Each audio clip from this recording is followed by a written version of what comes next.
Welcome to the Twinkl Talks EYFS podcast. Working in the early years is busy, funny, messy, and exhausting. Join me, Shána, and the rest of the Twinkl EYFS team as we talk honestly about our experiences as practitioners, teachers, and professional nappy changers. Whether you're listening to increase your CPD hours or catching up on our antics whilst driving home from work, Twinkl EYFS will share everything you need to know about all things early years.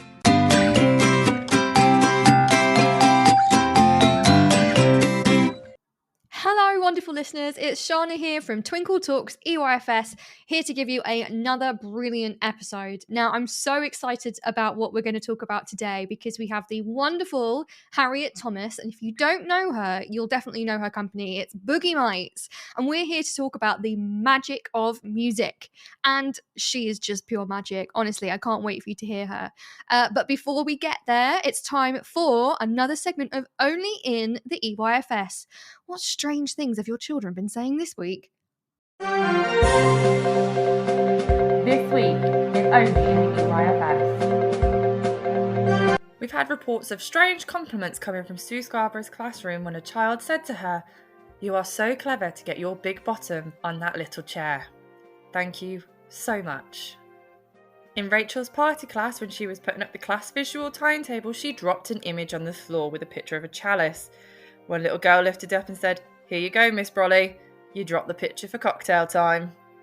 That's my kind of classroom. Looking back over the summer, Helen Travers remembers the time where a child came in a vest and said, "Sun's out, guns out." Well, I'm sure we didn't have enough sun cream to cover those arms. That's it for this episode. Tune in next time for more antics in Only in the EYFS.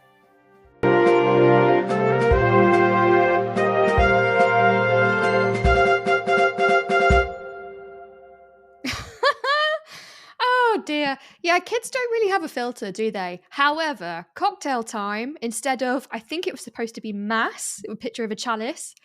Cocktail time, great. Yeah, I'm down for that lesson. I think I need to take part. But now on to our main event. As I said before, we've got the wonderful Harriet Thomas, who is the creative director of Boogie Mites. And Boogie Mites is a really amazing company that helps practitioners bring fun, exciting, and educational lessons and activities around music. So, without further ado, Harriet, take it away.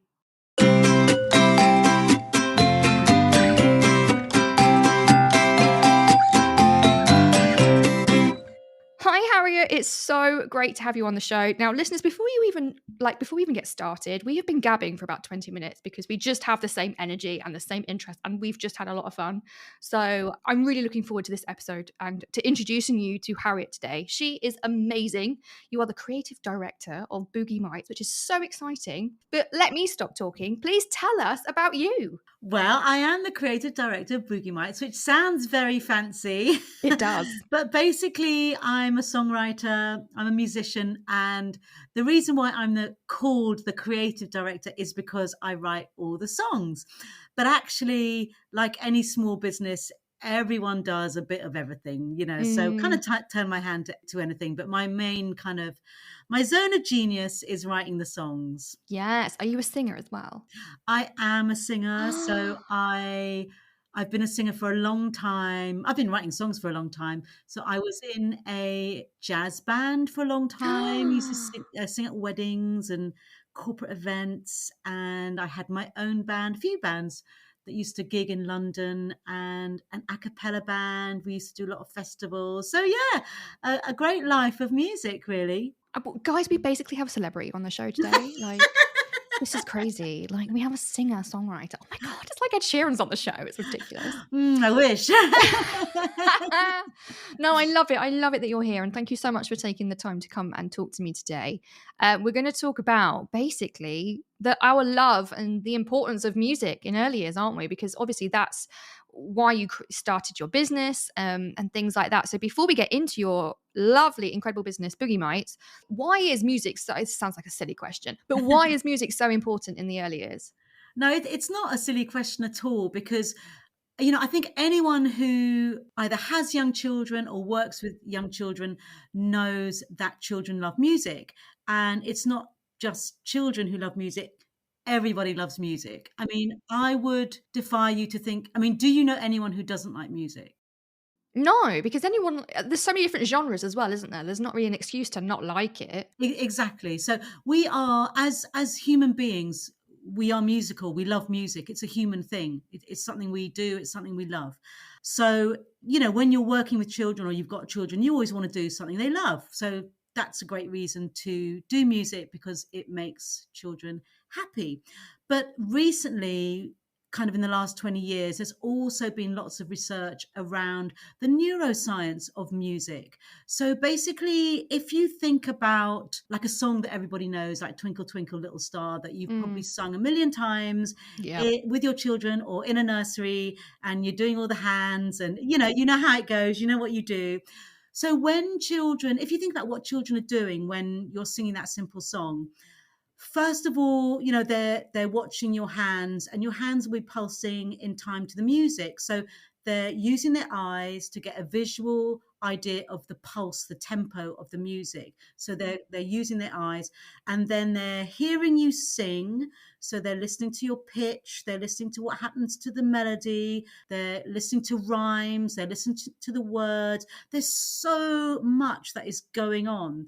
And right at the base of all that is this human desire to join in, Mm. because children and everybody, I say children, but I really mean human beings. It's just Yeah. that we happen to be talking about children, but children want to join in with song because it's such a basic human instinct. And so in order to join in, they have to react, and they have to they have to listen to pitch, and they have to sing that pitch back. They have to listen to a word sound, sing that word sound back. They have to listen to the tempo, sing with that tempo. So all of the time, their brain is going crazy because they are getting in so much stimulus, and they're processing it all, and they're sending it back out again. So this is why, and also they're probably using their hands, they're probably swaying their bodies, they might be stamping their feet, nodding their head, everything is going, right? And so this is why when neuroscience scientists first started to investigate what was happening in the brain when people were listening and joining in with music, which is what they do with those big magnetic scanners, those imaging scanners, they saw that the whole brain is being stimulated when Oh, wow. people, yeah. So it's not just like language is the front bit and Yeah. math is one bit. No, the whole bit is being stimulated when children are doing music.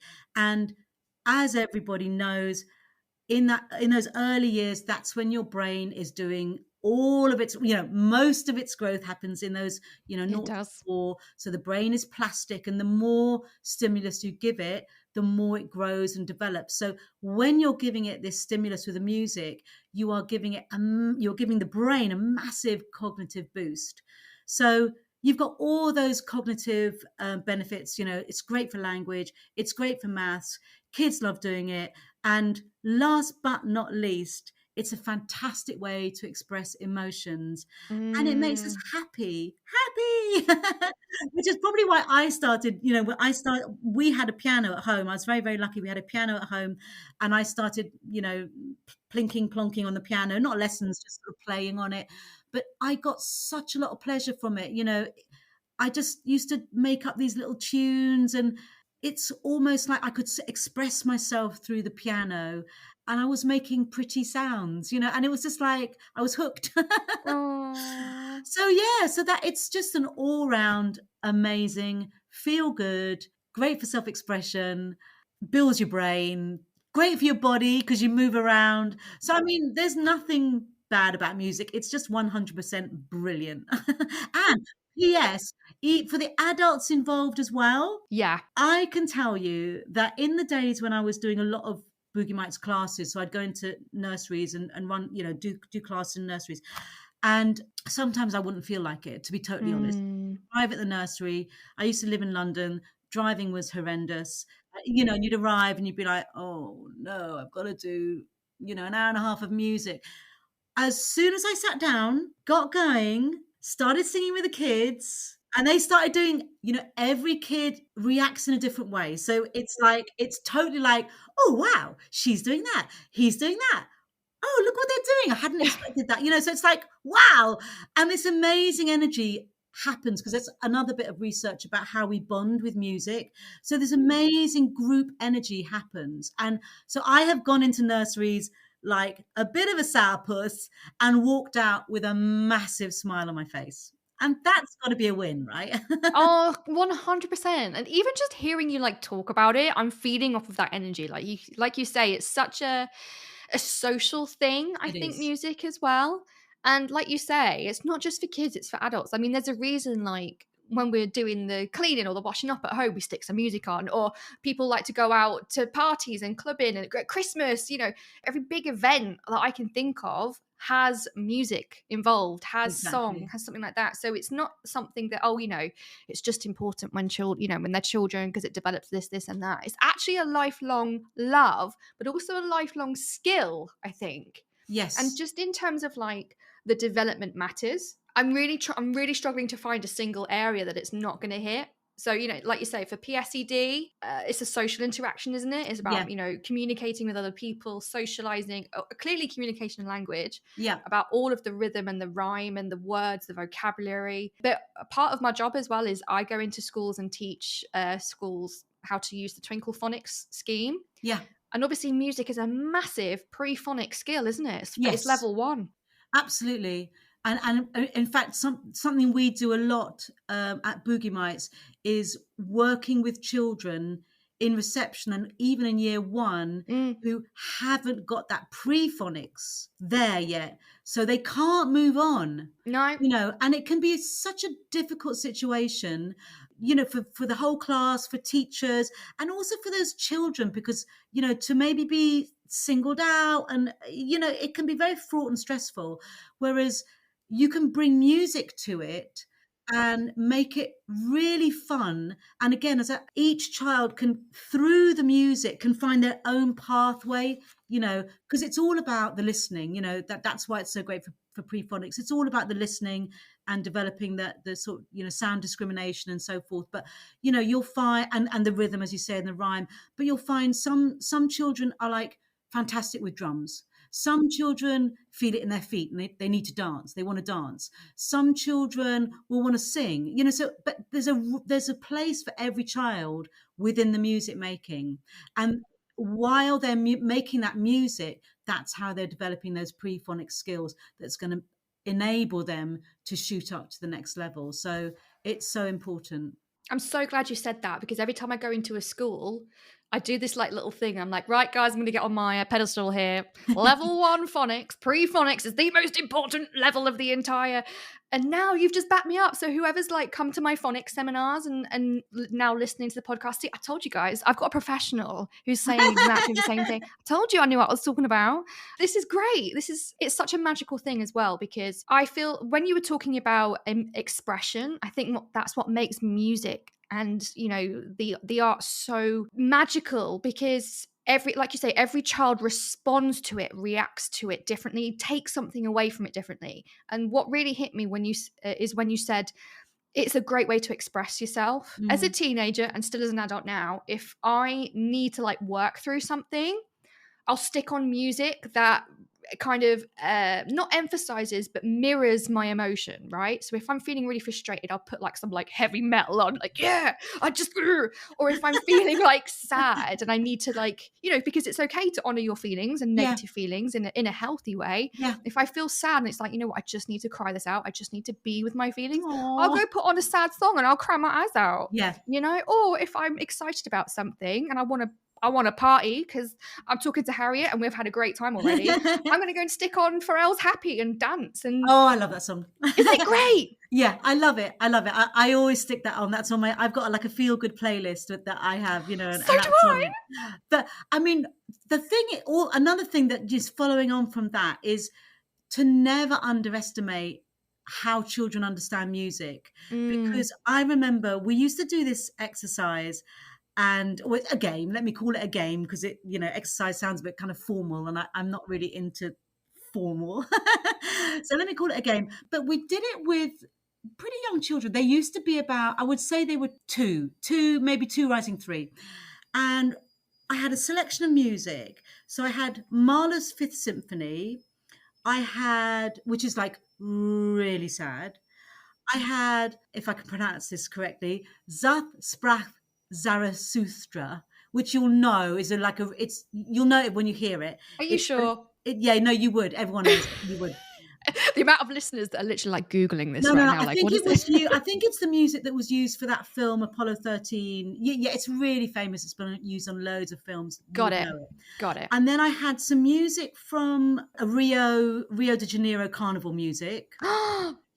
And what the game was, everyone lay down on the floor. So remember, the 2-year-olds, everyone lay down on the floor and they had to close their eyes and just stay still, which they did. So people thinking, no, 2-year-olds, they do, because it's a game and you're having fun. And I would be on the floor as well. So I'm with them. So we're just going to, lie on the floor, close our eyes, and then the music would come on, whichever piece it was going to be. And the game was just do whatever you want to the music. And they would leap up, as soon as the carnival music came on, they'd leap up, they'd be up, they hear the rhythm, they hear the beat, they hear the energy, the happiness of the music, and they respond to it. They know what the music is saying, they'd be dancing. And then we, lie down again, right, what's the next piece? And then there'd be Mahler's Fifth, and honestly, seriously, some tears. Oh, did they cry? Yeah. They were literally could feel the pain of that music. Wow. The music expresses the pain, and they understood what the music was saying. They probably couldn't express it in words, but they knew the feeling. Yeah. And then when we had the Zath Sprach Zarathustra, which I can't even say, Well done. which is quite scary. I actually only had it on for a very short time because I could see they were actually scared. Yeah. They were scared by it, and it was too much for them.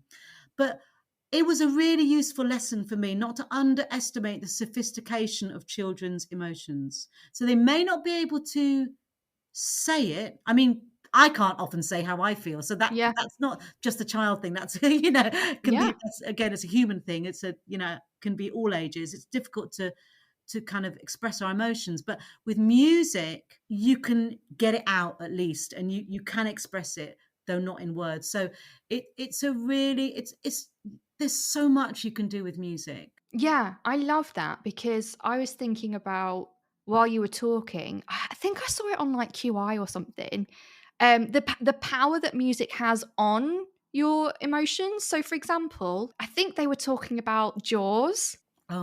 And they asked yeah, right, exactly. So everybody, when you say the word Jaws, does that. Like, it's absolutely classic. Yeah. But they said, I think someone did an experiment or something, and it was like, what's the scariest part of Jaws? It was the music. The music. So I think they took a clip of a shark in water, and they had put scary music on it for one group, and then on another group, they put like Charlie Chaplin music on it, and then they, rated how scared they felt, or how they felt, looking at these images.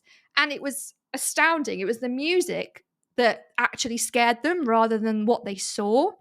And this for me is true, because I am terrible at watching like scary movies, Harriet. Like, I just can't do it. But I was able to watch The Haunting of Hill House on Netflix just because my friend was like, you have to watch this. This is amazing. Because I muted it. I couldn't watch it because I knew something scary was coming, right? Because the music would start and I'd be like, oh no, mute. And then I'd be able to get through it. So that is the power. And that can happen with our children, right? Actually, that's such a fascinating example, because when you really think about it, what that's saying is the stimulation we're getting through our ears is more powerful than the stimulation we're getting through our eyes. Oh, because we've got the same image of the shark, but it's what you're hearing that is giving you the emotional cue. Yeah. And so if you translate that to kind of everyday life, and everyone does this, don't they? Just as you were saying, if you're feeling a certain way, you'll put on a certain kind of music, or switch that around. If you want to feel a certain way, like if you're feeling a bit lower in energy, you want to kind of, get up in energy, then you'll put up that, you'll put on that energy and you'll start to move, and which is why in gyms or whatever, they'll use a certain kind of music, or if you're Yeah. running, you use the music, and you can use that in your classroom, especially remembering the bonding aspect of music. Or perhaps you've had an activity where it's a kind of child-led activity, and kids are kind of a bit all, they're kind of all over the space, they're doing their own thing. Now you want to bring them together. One way you can bring them together and get them back focusing on you and cohesive as a group is to use a short music activity, preferably, I would suggest, with some recorded music, because the benefits, and I know this is controversial, but the benefit of having recorded music is that you can really emphasize that beat. You can get a really good drum beat, you get some bass going, and children really respond to that. And also, you don't have to worry about, oh, I can't sing, or I can't do this, or I can't actually project my voice over the whole room. So there's some practical aspects. So that's why sometimes having like a really, even if it was Pharrell's Happy, a song like that, that is a signal for, oh, it's time for us all, come on, we're all going to get onto the carpet and have a little boogie, and then we're going to sit down and do the next activity. Harriet, this is exactly what I did in my classrooms. This is I had tidy up music, I'm not lying. So every half term, like whatever topic we were doing, I would pick a song. Like if we were doing space, I'd put like the final countdown on. And it's like, right, time to tidy up. But it worked so well, because as soon as the children heard that music, and this really worked for children with who are bilingual children, who didn't maybe perhaps understand English and instructions. They've heard that music and boom, it was like, all right, it's tidy up time. But then they also knew there was a time limit, and that, we've got to get it all ready and tidied and sat down before the music finishes. And it worked so well that I had parents coming up to me at the end of the day like, can you please tell me what your tidy up song is? I need to use it at home. And I'm like, yes, it's this one, it's this. And it was so fun. But you're right, it has such an impact. It does. And actually, you remind me of a funny story, because one of our tutors, Tasha, she said that she had been to schools where, because we've got a song called the Tidy Up Tango. So but she'd been to schools where schools had obviously got it from our SoundCloud, and the SoundCloud, they're just clips. So it's 20 seconds. Oh. So they were using the 20-second Tidy Up Tango, and that was their time limit. 20 seconds to tidy up. That was brilliant. I loved it. It's like, that is really good. That's so funny. But this is the power, isn't it? I feel like we haven't even touched on like typical music activities to do and I love that, because I think it's very easy to get stuck in that trap of, okay, we've got to do a music lesson, right? Let's get the tambourines out, let's get the triangles out. And everything we've talked about so far hasn't even mentioned any of that, which is really important, I think, to get across. Well, it's interesting what you're saying about, like, for example, children who don't have English as their English as a second language. So music is great for them because they can still join in. Yeah. They don't have to understand the vocabulary, but they can still join in. But an extra useful thing for them, and also for children who maybe lack confidence a little bit, or maybe, they're just joined the class recently, or they're a little bit shy, are props. But we don't use the whole triangle, blah, blah. So basically, I'll give you a little story of why this is. So when I first started Boogie Mites many years ago, I was a youngster. Settle down, children, settle down. I didn't have any money. I was a poor musician. I had very little money. But I had two little children, and me and my friend we were like, let's start this music class. And because I had two little ones, I was like, I think I'm happy with the preschool age. But we wanted to use instruments, but we were like, well, we can't afford 20 tambourines or 20 that we just literally can't afford it. Yeah. So we were like, but I've got loads of these SMA cans, and they are a great drum. So they became our drums. We decorated them and, made them look really fun and funky. And I tell you what, an SMA can is the best drum. It lasts forever. And you've got the plastic lid at the top, that's the quiet end, and then you've got the noisy end at the bottom, that's the noisy end. And then you've got the side, that gives a different sound, and then the side has quite often got like a little ridges on it, and you can kind of scrape it, another sound. So they've got all these sounds, and when the top sort of plastic bit breaks, which it will, Yeah. you can just cover it with cardboard and, it just lasts forever, basically. Or you could wrap elastic bands around it, and then it could be like a little guitar. Or you can, bit on the end. exactly. And as soon as you've got into this, like, I don't need to buy instruments and let me see what I've got around the house or around the setting. As soon as you've clicked into that mindset, the sky is the limit. And so I always say junk percussion is where it's at, because also there's no proper way to play. We're all about at Boogie Mites. There's no right or wrong. There's no proper way to do this. You just do it how you want to do it. You do it how you feel it. That's the proper way to do it. If it feels good, it's good. Well, that's what I was going to go on to, because I know, like, for a lot of us, especially me, like, I'm not the best singer, Harriet. Okay, I don't want to torture my children with my ridiculous, unfortunate voice. But I'm also like, I'm not a musician, and there might be a little bit of imposter syndrome for our practitioners. Like, oh, I'm not qualified to teach music. So I know you've already touched on this, but who's best to teach music, or who can teach music in early years? Anyone can teach music in early years.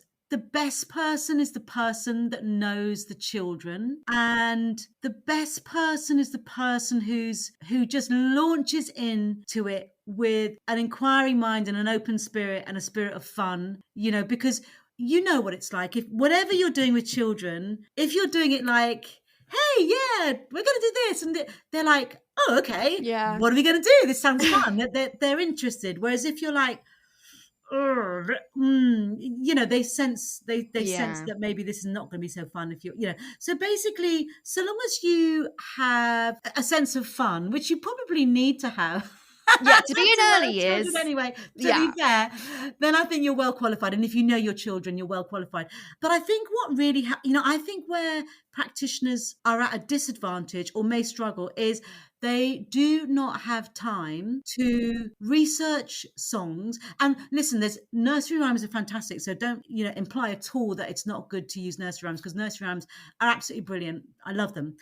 But, there's so much more we can do with nursery rhymes, and there's so many songs out there, but practitioners don't have the time to really research it. Most practitioners, we know that time is a massive hindrance. There just isn't a lot of it. So what I would say is our main thing at Boogie Mites is practitioner training. And this is not to train practitioners to become musicians, because they already are musicians, because they can talk. So there's so much research that shows that speech emerged, I don't even know how long ago it was. Back millions of years ago. Was it that long ago? Whenever the cavemen were, that. Exactly. When we first sort of emerged, the thought is, obviously we don't really have proof, but the thought is what happened first was drumming, or, beating on things, chanting, and sort of cry, like, oh, that sort of cries, that was where language came out of. So basically, if you can speak, for example, I could say, if you can speak, you can sing. Ta-la, ba-ba-ba-ba-ba-ba. There's a song right there, right? If you just think about what you're saying for an instant, you'll hear what you're saying is a song, what you're saying is a rhythm, and we can all do it. La, ba, ba, ba. So it's it's language is a song. Language is song. So everyone is a musician, and I get that a lot of practitioners will say, yeah, but I can't sing. Guilty. I know that's a fear a lot of practitioners have, or that they're shy as well. I don't really want to sing, and blah, blah, blah. That's why in our pedagogy we really feel we feel strongly that it's absolutely fine, and in fact it's recommended to have pre-recorded music. And as I say, I know a lot of people don't agree with that, and I'm absolutely fine if you don't agree with it. It's cool. We can have different viewpoints, and I don't find a problem with that. But we find that with the pre-recorded music, even me, I'm a singer, right? But if I'm teaching a class, I'll put the music on, because my job is not to sing the song so much as to encourage the children. So I might have a song on. So say we've got like one of our songs that everyone knows is called it's called Clap Clap Clap, and it's like clap clap clap, stamp stamp stamp, hear what a lovely noise we make. It's got some really simple lyrics, but I may not be singing them. I'm singing them on the tape there, but I'm going, let's clap. well done, stamp, stamp, stamp. Can you hear? And I'm doing all the movements and I'm saying, fantastic, keep going, blah, blah, blah. I'm doing the encouraging, I'm doing the, oh, can you clap your hands? I love the way you did that. Oh, you're doing something else. That's cool. Let me try that too. So I'm doing that. I'm not really singing the lyrics most of the time. So that's why it's really useful to have the pre-recorded music with the singing on it. So when you're in the class, what you can do is really concentrate on observing what the children are doing and help them, scaffold them. I was just about to say, you're kind of also teaching them, aren't you? Like, oh, Yeah, she says do this, so we need to do this now. You're modeling totally. for them how to respond. Exactly. So, and also with the pre-recorded music, if you do have that, oh, I can't sing, or, even I've just got a sore throat today, or, you know what, I don't want to sing because I'm stressing my voice out a lot through teaching, which you do when you're a teacher. You use your voice so much, so you may just think, you know what, I actually don't want to sing, my voice is tired. So put on the pre-recorded music and let it do the hard work for you, let it do the hard lifting for you.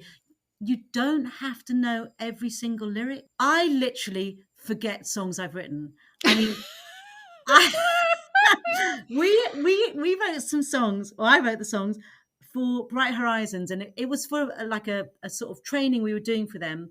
And I had to write, however many songs it was, and I was writing away, and then off they went, writing away, off they went. And then I was talking to one of our amazing trainers, and she said, "Oh, I love this song you wrote, the one about the names or something." I'm like, "What song's that?"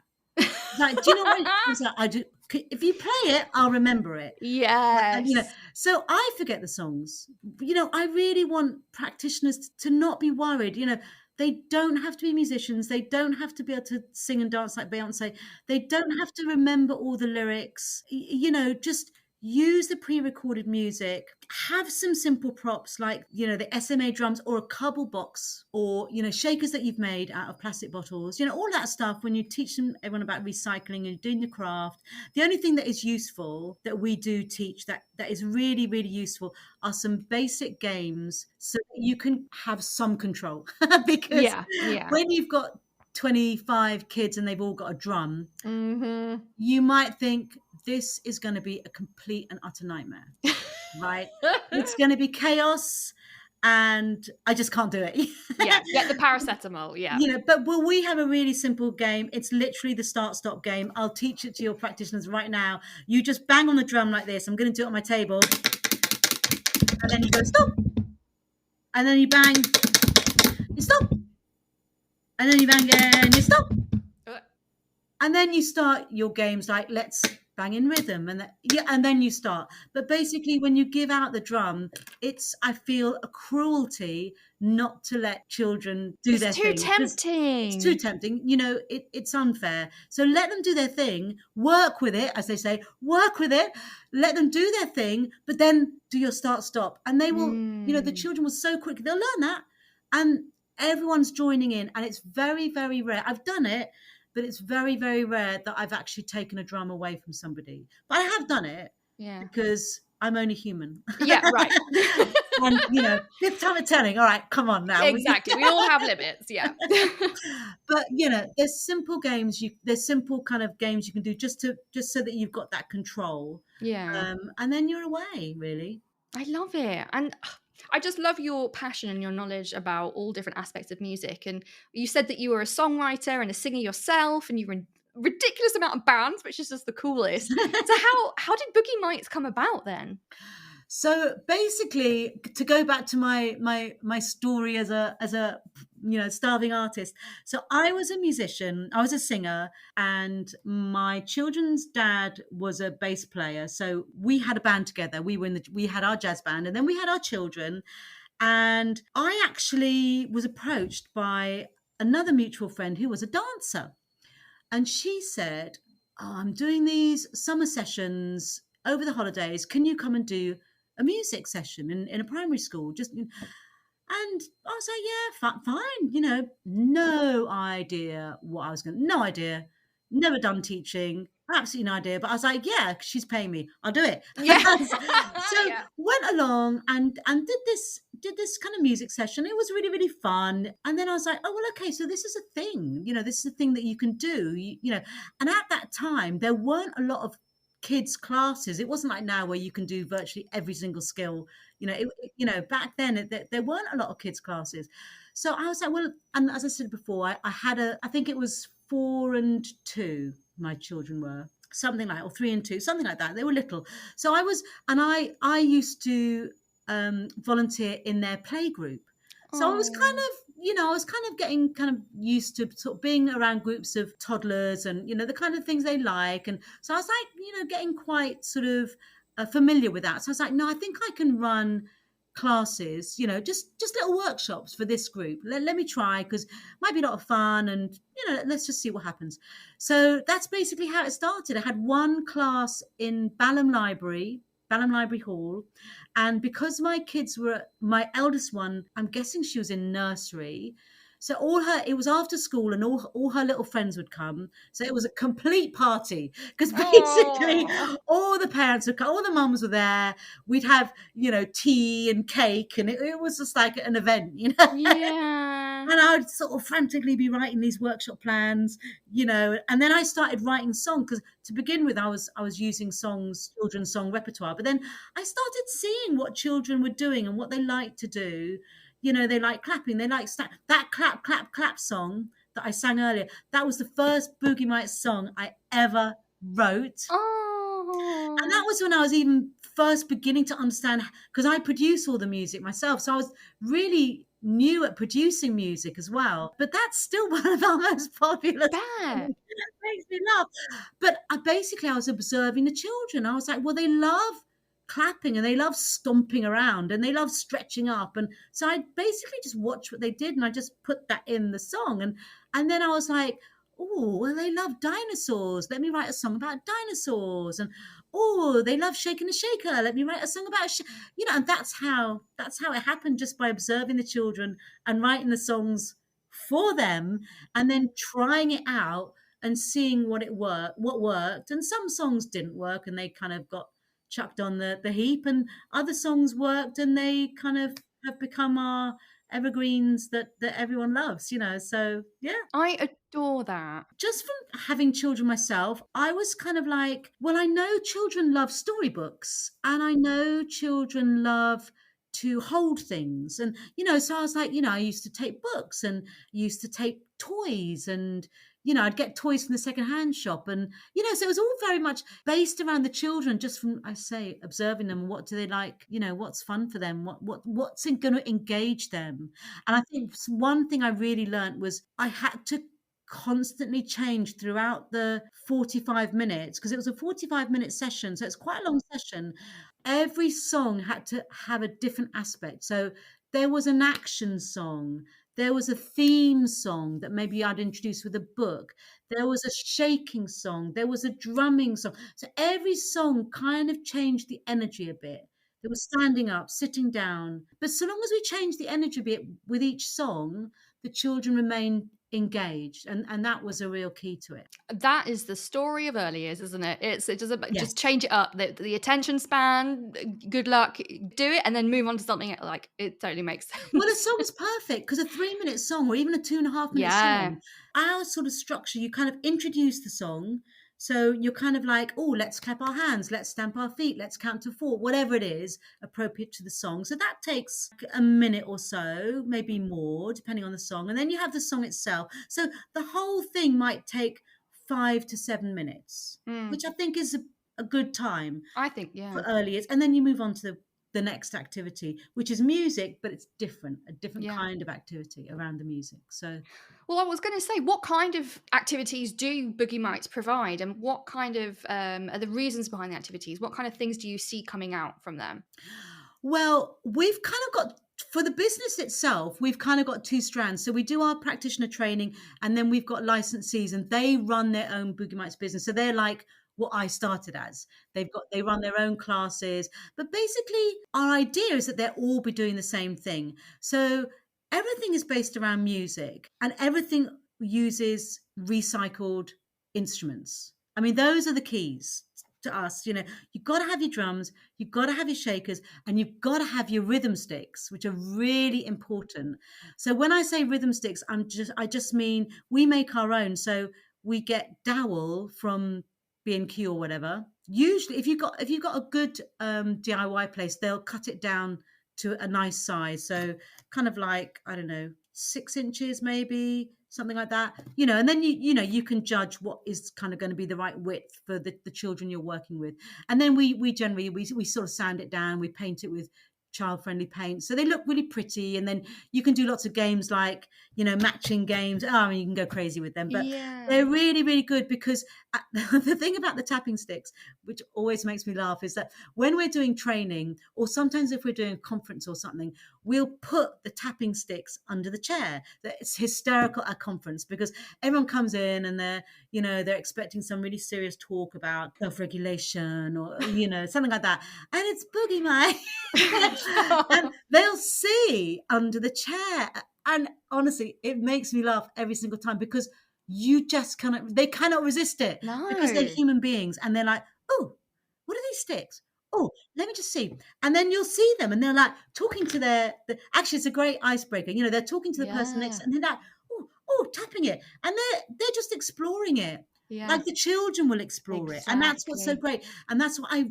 really want to get across to practitioners, is that, because I really, really feel this so strongly, and I hope practitioners do too, that we are the same as children. Yeah. We've just been on the planet a little bit longer, but basically we act and interact in exactly the same ways. I mean, I would hope that my self-regulation is a little bit better, but I did kind of miss that memo when I was me too.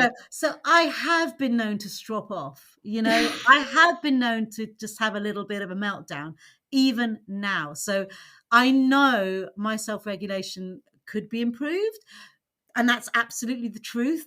As with us all. So, children, but that's what I love about, like, when we're doing a conference and we get the instruments out, the adults play with them in exactly the same way as children do, and we are the same. And music, we are musical beings, we really, really are. But also, the other thing, we're creative beings, and that's very much the key of Boogie Mites, whether we're training practitioners or whether licensees are going out and leading their class. It's really about the creativity. So that's why we'll use books, we'll use bubbles, we'll use puppets, we'll use the soft toys, scarves. When I say scarves, again, I don't mean you have to go and buy 25 movement scarves. No, just rip up whatever you've got at home. If you've old got curtains, old sheets, fabrics. It doesn't matter. It's just like, rip it up. This is my core belief. I really hate buying things. I just hate buying things, because I'm just like, it's unnecessary most of the time. The only thing I buy, I love walking, Shána. Yes, I do. Harriet has her own podcast, guys. Feel Good Walk. Check it out. It's great. Thank you. But the one thing I buy are things like walking boots and walking jackets, and because I have to be protected against the weather. Yeah. That's the one thing I buy. Apart from that, I don't like buying anything. I'm secondhand. I'm a secondhand girl. I am the secondhand queen. Again, I want practitioners and parents to walk away from this podcast. If they walk away with anything, I want them to walk away and then look around their settings or look around their homes with a bag in their hand, and just let me think, what have I got that makes a good noise? Because I'm going to put it in this bag, and next time I do a song with the kids, we're going to explore the sounds in this bag. Or next time I read a story with the children, let's see what sounds we can make from this bag that relate to the story, because that's such a good starting point. I love that. There are so many different, the activities that you've come up with, they're just so great. And I'm sure all of our listeners are like, got their notepads listening, like, oh yeah, we could do this. It's so good. But you've been even more generous than that, Harriet. You've actually got a discount code for our listeners. Do you want to tell us about that? Because that's so lovely. I have. So we've got a shop for practitioners, and on that shop is got all our training packages. Basically, what we've done over the past few years, we've put all our training online. So we do in-person training as well, but it was very handy when the dreaded pandemic happened. Yeah. Because we've got so much online. So basically, what we have online are all our music programs with videos of the songs in settings, videos of our tutors leading the songs, videos of me breaking down the songs in 10 minutes so that you can learn them really, really quickly. It's Video Fest time. So basically, we've got a 20% discount on all of those, and it's kind of lifelong training. You've got it for life. You can share it with anyone in your setting, so you can really become a Boogie Mite friendly setting. And the discount code is Twinkl, as you spell Twinkl, TWINKL 20. So Twinkl 20. Wow.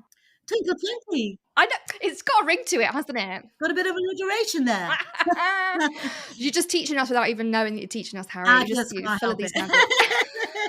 But I am going to put that discount code and the link to the shop in the episode description as well, so people can just go straight to it. And That's they've got amazing. till the end of the month, haven't they, for this 20? They've actually got till Jan the 1st. That's honestly, that's so generous. No, not at all. Honestly, completely genuinely, we just want music to be out there because we know, we've seen it with our own eyes over 20 years, the difference it makes. It's huge. We've seen children who weren't speaking say their first word. The stories we get are so inspiring. So we know it works. So that's why we just want everyone to have it. Can I mention one other little thing? Of course you can. Plug away.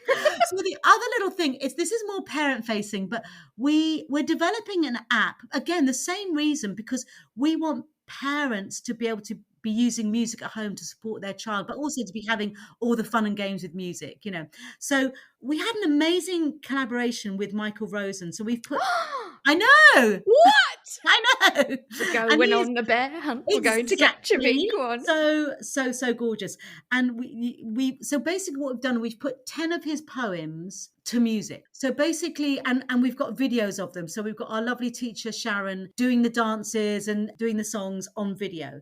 So children can watch them and learn and dance. And so it's kind of like, you can just watch the videos and just learn the songs, but also it's an introduction to his poetry. So you can, if you want, then go and buy the books, and it's a whole thing around that. And we've also got an international storyteller called Rohini, and she's done these stories around letter sounds. So again, I've written the songs for them. So again, it's like, we just love her so much. She's so amazing. So she's created these amazing stories, and she's really animated. So again, it's just a really fun way to start to think about letter sounds. And I don't mean that in any kind of heavy way, because it's all through music. So literally, it's just fun. My main thing is fun. I think if you look back on your life and you've had fun, then this is a very good thing. Amen. Amen. I'm all about the fun. But what we really would love is for parents to trial the app, because we talk a lot to practitioners, but we don't talk a lot to parents. We don't really have that relationship with parents because we've been so practitioner focused. So we would really, really love to hear from parents. We'd love them to try out 3 songs on the app, just see how it works at home, and just tell us what they think, totally honestly. It would be a real gift for us if they could be sort of co-creators with us in the app. I adore that. Yes, we're going to put a link to that in the episode as well. You just follow the link and, sign up and blah, blah, blah, blah. And then we'll give you the link to the app, and we'd love to know what you think. That's a great idea. Of course, we'll help you do that. Yes, I love it. Thank you.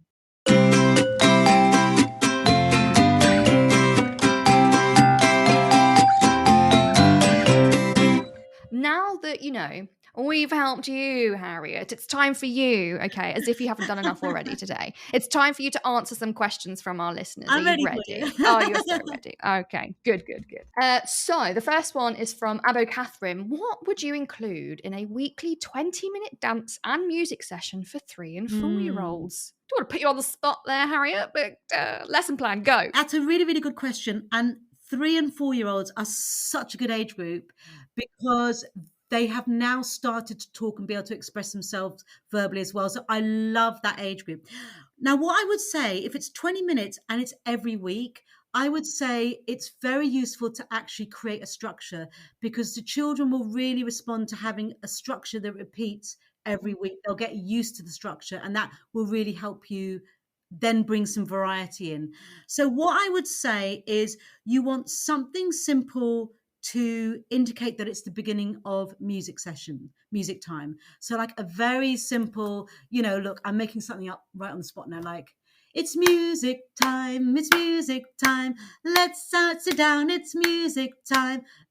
Just make something up. You might have something already, just a simple little, but try and bring in some clapping, some stamping. We're gonna clap our hands, it's music time, it's music time, it's music time. We're gonna stamp our feet, it's music time. Something like that. How do you do that? How do you magic coming I've out been of doing it this a long right time, now? so it's not magic. It's just practice. You know what they say? Practice. It's just practice, practice, practice. So a simple little thing, so that your children know. Oh, right, great. We're going to do our music. So that's the first thing. And then the second thing I'd say is you need some kind of action song. And again, this is because you want to get children, you want to get their wiggles out, as we say, and so you want to get them moving, grooving, and then focused into the rhythm. They'll be doing lots of learning in that action song. So if you've got an action song, either that you just sing without music, or if you've got an action song that you can sing with music, that's great. But head, shoulders, knees, and toes is great. But but if you've got something with pre-recorded music, I would personally use that. So an action song. Then I'm giving you the Boogie Mite, how we generally do it, because it works. Then what you need is a theme, what we call a theme section. And this will help you if you're doing a weekly music session to bring some variety in. Because it's really good to repeat things, but you also want some variety too. So it's that sort of magic mix. And if you have a theme, obviously you may be having a theme going with your class anyway, with your activities, so you can just slot that in as well. But it could be the weather, space, going to the beach, some sort of theme. And what I would do, I would get a book or some toys, some kind of prop to introduce the theme. And because they're 3 and 4, I would start to ask them some questions about the theme so they feel involved in the theme. And then you need a song that revolves around the theme. So this is where you need to do either a little bit of research or go to the Boogie Mites shop and buy yourself a program. It would be the school, for this age group, it's a school ready program. But yeah, so find yourself, like a jungle theme, that's great, but find yourself a song that relates to that theme. And then the last thing I'll do, because you're going to be running out of time by now, because if you think of roughly speaking 4 to 5 minutes for each of these sections, I would say get some instruments. So you don't have to have them all to begin with. You could just start off with a junk percussion kit, which has got a bit of everything. Literally just, you've got your loo rolls, you've got your margarine tubs, whatever's in your recycling, chuck it in. Your paper's brilliant. And you get it all out, you spread it on the floor, let the children explore it, let them start making noises with it. They'll make sounds, they'll start wearing it, they'll start building with it, they'll do all their stuff with it. And then as you watch them do it, use that for whatever you do. You could use a nursery rhyme like Grand Old Duke of York. Grand Old Duke of York is always a great one because it means that, say, what have I got on my desk? Okay, I've got some pens. So say a child starts tapping something together, you can use that as a rhythm. Oh, the Grand Old Duke of York. Or say they've got some paper. Let me just rip up some paper. And they start scrunching it. Yeah, I love that sound. That can also be a rhythm sound, or you can be like, oh, it sounds like the leaves in the trees, or so it can take you off on an imaginative journey. So if you have a few nursery rhymes or some favorite songs, you can just bring that junk percussion into that song, and again that's another way in for children.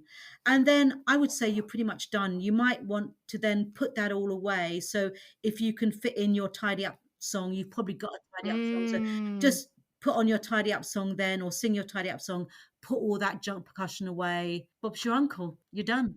That was absolute gold. Like, I know our listeners are going to be doing this. When you do what Harriet has advised, guys, can you please video it and let us know? Oh my gosh, that would be so great. And PS, you can always DM us on Instagram at Boogie Mites. Yeah. Give me any questions because I absolutely love answering. So literally any questions, just shoot me them on our Instagram or let me know how it goes. Oh, I love it. I'm going to do that as well.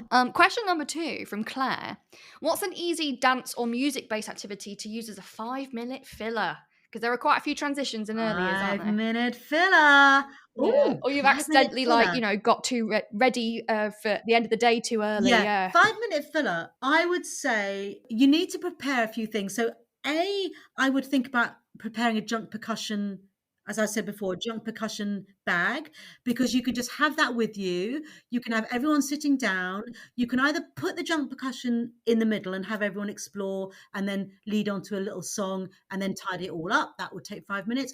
Or you can literally pass the junk percussion round and have people choose what they want. Another one would be, so I used to have a bag that had all sorts of different props in it, like a star, a lamb, you know, all sorts of different things, but everything related to a song. Oh, yes. So I put everything in there that related to a song. So again, if you only got 5 minutes, you'd probably just have to choose someone and they would pick something out and they'd pick out whatever it is. You're like, oh, fantastic. Can you think of a song related to whatever that object is? Yeah. So that's quite a nice one. I want to do an action song. An action song is a good 5-minute filler as well. Oh, another really fun one is if they're more sort of 3 to 4s, maybe 5s, you can do Pass the Sound. Oh, I love that. Yeah, Pass the Sound is a great musical activity. So just pass the clap round and then add clap stamp or whatever it is. Or if you want to make it really tricky, they have to add a sound each time, but that's really tricky. It's like the shopping list game, isn't it? But with body percussion or something. Yeah, body percussion is great. So pass a sound or an action song. If you've got a quick action song, if you've got action song recorded, then you can quickly get them standing up, go through the actions, put the music on, do the song, sit down. The end. You're ready. I love it. But so many good ideas. We're so lucky to have you, Harriet. Thank you so much. And last but not least, you mentioned before about everyone likes to join in. And this is a good one because I've had this experience too. Usually there's always one child, right? There's always one that doesn't want to join in for whatever reason. Like you say, maybe they're shy or, you know, things like that. So how do we encourage and support our reluctant musicians / movers? First of all, I would say don't worry too much because they may not be joining on, but they may be listening. Mm-hmm.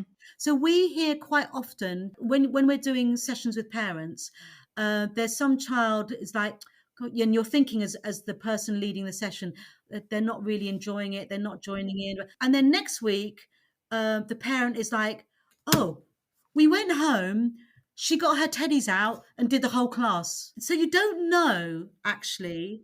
They may be engaging internally. So that's one thing. So don't worry. You know, again, this is another thing I really learned from walking is things have their natural time. So you don't always have to hurry things. So don't worry too much. You know, have faith. If sound is going in, then stuff is happening. So that's the first thing. But the second thing I would say is try and use some props like the rhythm sticks I was talking about earlier, or the junk percussion, or the scarves, something like that. Because quite often what we find is that when children are holding something that makes a sound so they can tap their sticks together, it's kind of like not there. It's sort of taking the pressure off them, if you like. I don't quite know why that is, but and something very basic comes in, they just want to start tapping. So I would say try and get some, you know, make some shakers. And if you can make the shakers in your class, so much the better, because then they'll have their own shaker and they'll have that ownership over their shaker. So, you know, make some little shakers or bring in some little scarves or make some tapping sticks, whatever it is, something that they can actually touch and feel. And I think that might be the way in. We've certainly found that really works as well. So yeah, try some props. Honestly, gold dust in this episode today. I'm so excited. You've worked so hard today, Harriet. I think it's time to give you a break. But before you go, Harriet, we're gonna play. We're gonna have some fun, as if we haven't had fun anyway. Love fun. But like you say, fun. If we haven't had fun by the end of it, you know, what was the point? So we're gonna do that. We're gonna play Would You Rather Teacher Edition, especially catered for music and dance. Are you ready? Nervous. I'm sure it's not mastermind. I promise it's all okay. Phew. First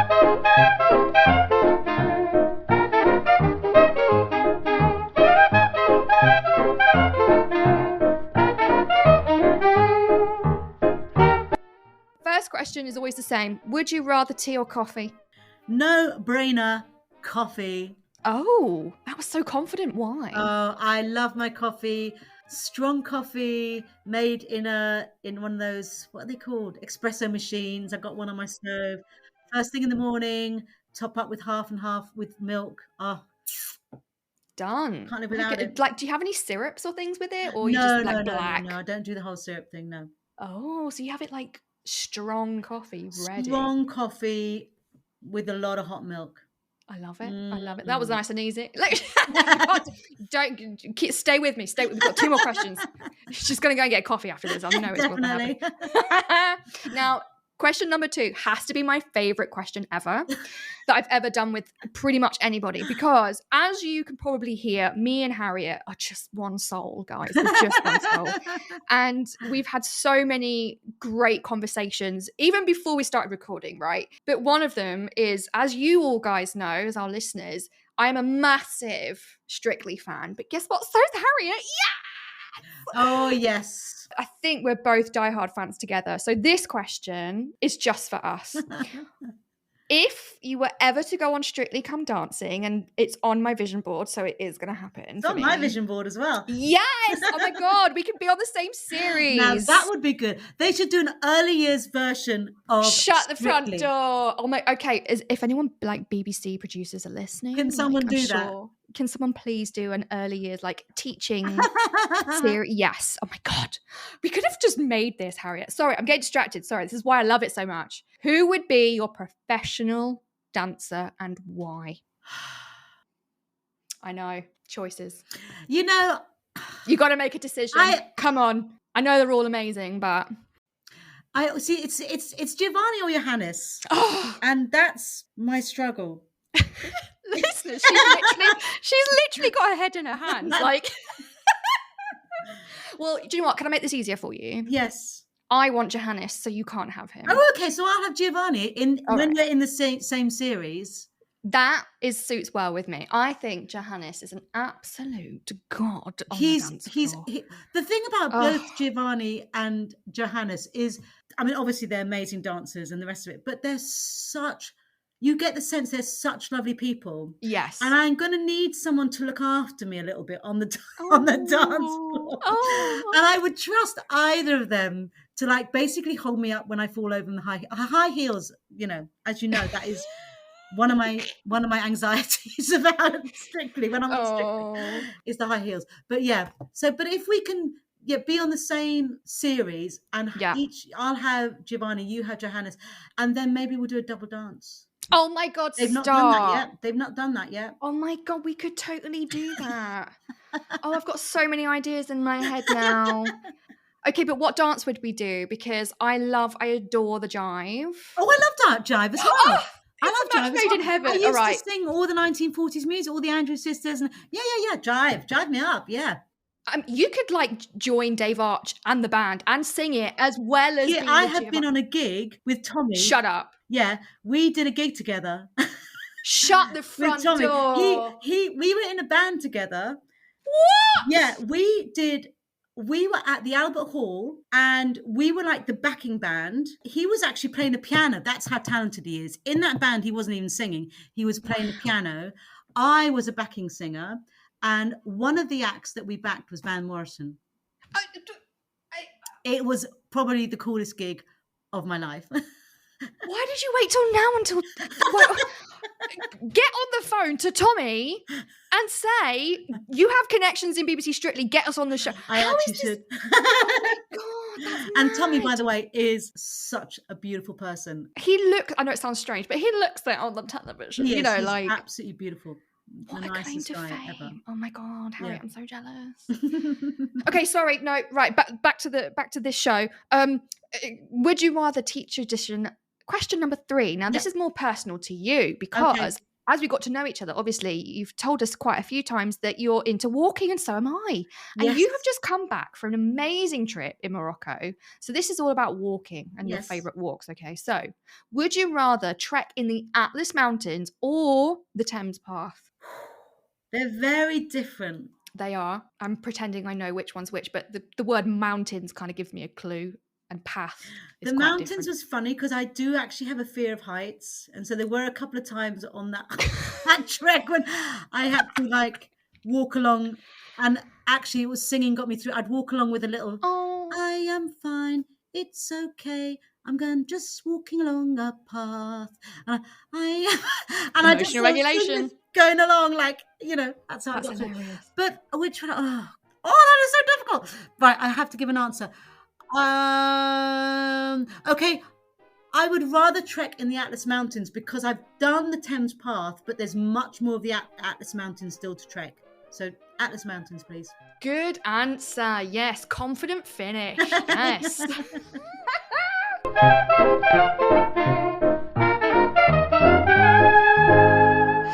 Oh, Harriet, it's just been such a joy to spend time with you and talk to you. You're just such a lovely human. Thank you so much. It's likewise ditto coming right back at you. Stop. It's Stop, been- I love it. Now, before you jet off, because Yes. I know you're a very busy lady and she wants that coffee now, and we're going to daydream about Strictly together.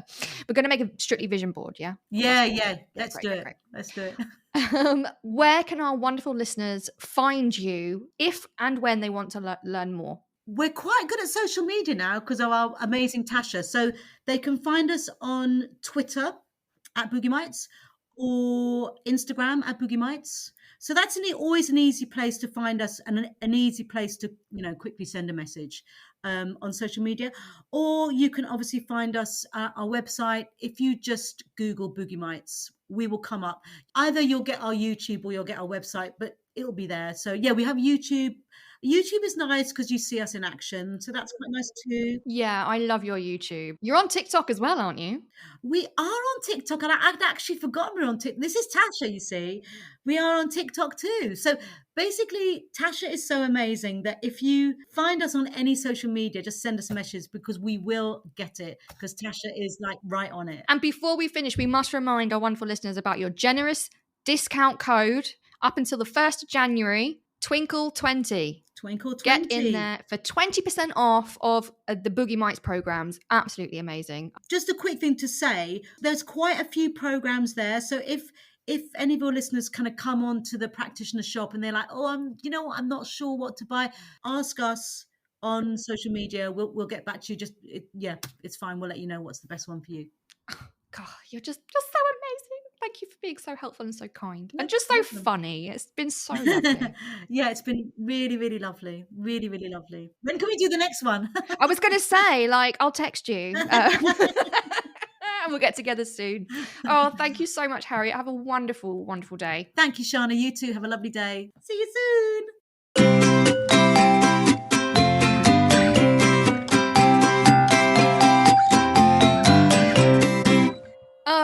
Isn't she just amazing? I hope you can like hear from her energy just how amazing she is. I adore her. We've become really good friends and I'm so grateful to get to know people for my job. How crazy is that? And I get to bring people like Harriet to you. So I really, really hope you enjoyed it. There was just so much, wasn't there? So many ideas and activities and things that you could do. If you want to find out more about what Boogie Mites do and go and look at all of her songs and her videos and you want to use them in classrooms or settings, don't worry. I've put everything you need in the episode description. So you don't have to go searching far and wide. It's all here for you. And don't forget to take her up on her offer, okay? 20% off of her programs up until January 1st. It's like Christmas has come early. So that's Twinkl, as in how we spell it, TWINKL 20. Twinkl20. Use that discount code. Go and have a look at her programs. They're amazing. And what's even more amazing is instead of finishing how I normally do today, Harriet has treated us with one of her songs. And it's called Christmas Cake. I absolutely know you're going to love it just as much as I do. It's going to be stuck in your head all the way up until Christmas now. You're going to be singing it forever. So without further ado, we're going to end our episode with Boogie Mites' Christmas Cake. Enjoy! Words have rhythms. Let's use our tapping sticks or our clapping hands to tap out some word rhythms of some of our favourite Christmas foods. What do you like to eat at Christmas? Christmas cake, hands up, who likes Christmas cake? Yummy, yummy, yummy, put it in my tummy. I like, you like Christmas cake. Christmas cake, hands up, who likes Christmas cake? Yummy, yummy, yummy, put it in my tummy. I like, you like Christmas cake. Christmas cake, hands up, who likes Christmas cake? Yummy, yummy, yummy, put it in my tummy. I like, you like Christmas cake. I wonder if we can think of another sweet thing that we eat at Christmas. It's got pastry and raisins in it. Hot mince pies, hands up, who likes hot mince pies? Yummy, yummy, yummy, put it in my tummy. I like, you like hot mince pies. Hot mince pies, hands up, who likes hot mince pies? Yummy, yummy, yummy, put it in my tummy. I like, you like hot mince pies. Hot mince pies, hands up, who likes hot mince pies? Yummy, yummy, yummy, put it in my tummy. I like, you like hot mince pies. Now, we also eat that vegetable just at Christmas time. It's round and green. Some people don't like it. Brussels sprouts,